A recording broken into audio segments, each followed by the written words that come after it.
Cuidado!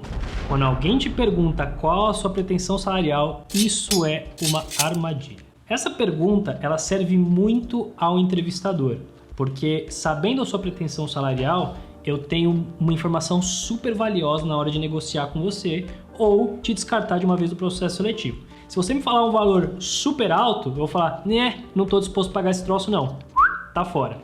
E se você me falar um valor muito baixo e eu tenho um budget pré-aprovado mais alto que o que você me falou, você está correndo um risco muito grande de, sei lá, você fala assim, eu quero ganhar 3, mas eu tenho um budget de 5, de repente eu posso agora te pagar 3, porque afinal de contas é isso que você quer.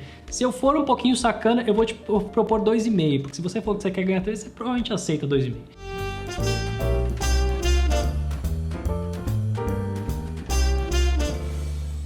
Então, cuidado, essa é uma informação que você não quer dar. Então, a primeira dica que eu preciso te dar é tente sempre que possível redirecionar a pergunta. Então, se você conseguir devolver essa pergunta para a pessoa responder qual que é o budget aprovado, qual que é o orçamento que eles têm para aquela vaga, porque provavelmente eles já têm esse número muito bem definido, é muito melhor você partir daí. Então, você poderia dizer, por exemplo, olha, entrevistador, eu acho que depende um pouco do detalhamento da vaga, quais são as minhas tarefas e responsabilidades. Talvez seja mais fácil eu te perguntar qual é o orçamento aprovado para essa vaga. Esse é um caminho legal. Ou então você pode ir para uma linha de, olha, eu quero receber o quanto um profissional de mercado com a minha experiência deve receber. Quanto você acha que é isso? Então, quando você devolve para a pessoa, você consegue desviar dessa pergunta. Nem sempre isso vai rolar. Às vezes você vai ter uma empresa que ela vai ser super quadrada e ela vai exigir que você diga isso. Então tente redirecionar. Se você não conseguir, você vai ter que dizer. E aí a gente chega na nossa próxima dica. Se você tem que dar uma proposta de qual a sua pretensão salarial, algumas coisas são importantes. A primeira e mais importante delas é você ter clareza sobre qual é o seu BATNA. Qual é a sua melhor alternativa a esse troço? Então vamos supor que você não consiga fechar negócio, não consiga entrar nessa empresa, não pelo menos com a proposta que eles te deram. Qual a sua melhor alternativa? Isso é importante porque isso vai te ajudar a ter uma ideia muito mais sensata do que propor. Então, se por exemplo você está desempregado e a sua melhor alternativa é sair correndo desesperado em busca de uma outra coisa, talvez você não possa ser muito audacioso na sua abordagem. Se você for audacioso demais, você pode ser dispensado desse processo, o que não é bom. Por outro lado, se você está numa empresa e você está com seu salário garantido e você está confortável, você pode se dar ao luxo de esperar, você pode ser um pouco mais audacioso. Talvez você tenha uma outra vaga que te propuseram, fizeram uma proposta e você está lá pensando entre um e outro. Então é importante você ter muita clareza sobre concretamente qual a sua melhor alternativa. Se você não tem uma boa alternativa, não exija demais na hora de trazer a sua pretensão salarial. E a segunda dica é busque critérios de legitimidade. Legitimidade é uma fonte de poder muito grande na negociação. E é um pouco um critério justo, por assim dizer, para o porquê que você deveria receber aquilo. Então sempre busque critérios legítimos. E uma dica, o quanto custa o seu estilo de vida não é um critério legítimo. Pô, mas eu acabei de ter um filho, pô, mas eu tô com um apartamento financiado, pô, mas eu financei meu carro. Nada disso importa para o seu entrevistador. Esse problema é seu, não é problema da empresa. Então, muito embora eu entenda a sua preocupação de suprir isso, nada disso são boas razões para você exigir um salário alto. O que são razões legítimas para você pedir um salário um pouco mais alto? Número 1, o quanto empresas como essa pagam para pessoas em cargos como esse. Qual que é a prática de mercado para essa posição dentro daquele segmento? E é importante você buscar um segmento parecido com aquele, porque às vezes segmentos diferentes pagam salários diferentes para posições relativamente parecidas. Então, quanto mais próximo você tiver daquela indústria, daquela região, daquele porte, mais fácil vai ser para você justificar que você deveria receber aquele valor. Uma outra coisa que você pode explorar é o que profissionais com a sua experiência recebem.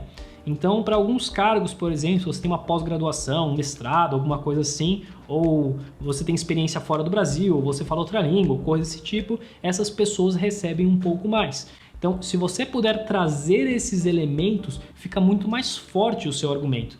Então, quando chegar na hora de você falar sua pretensão salarial, por que você quer tanto? Porque sim.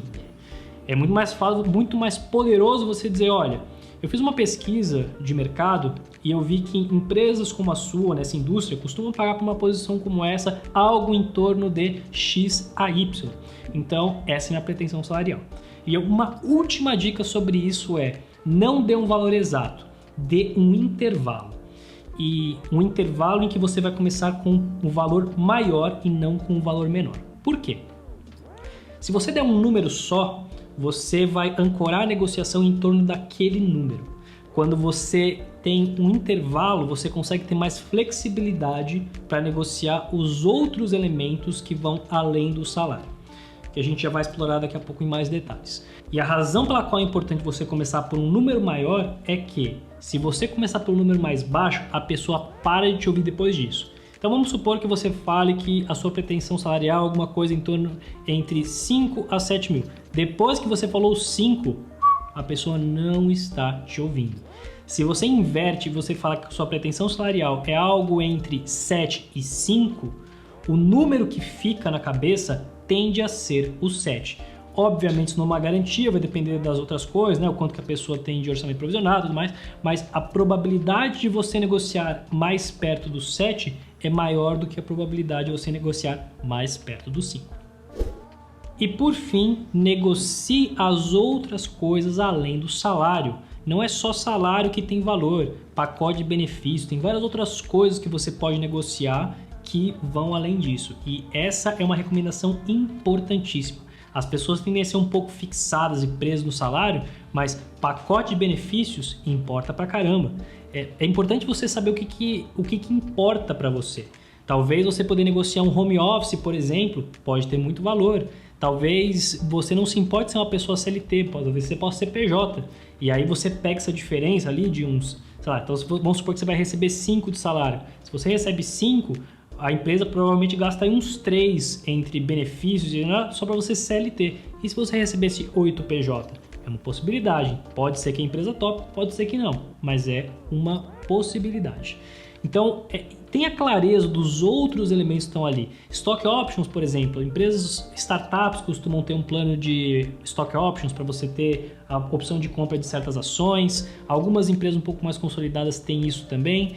E outra dica chave, se você quer negociar alguma coisa em relação ao seu emprego no futuro, este é o momento.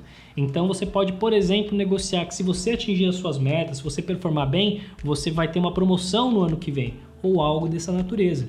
Você fazer isso depois que você já está no trabalho é muito mais difícil. Agora é o momento que você tem alavanca. Agora é o momento que você pode exigir certos compromissos.